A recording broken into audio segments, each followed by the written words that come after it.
در ولایت فراه برای اولین بار یک پارک تفریحی معیاری در حدود 134 جریب زمین توسط شاروالی فراه ساخته می شود.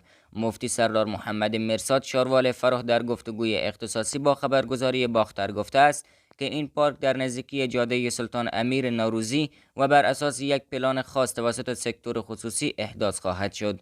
این پروژه شامل مسجد، وضوخانه، بخش صحی، شهر بازی، رستوران و غرفه‌های نشیمن است.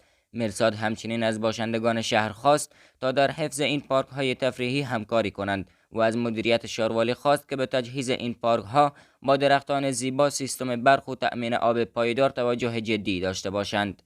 اهالی شهر نیز از این طرح استقبال کرده و معتقدند که این پارک محیطی آرام برای جوانان فراهم خواهد کرد.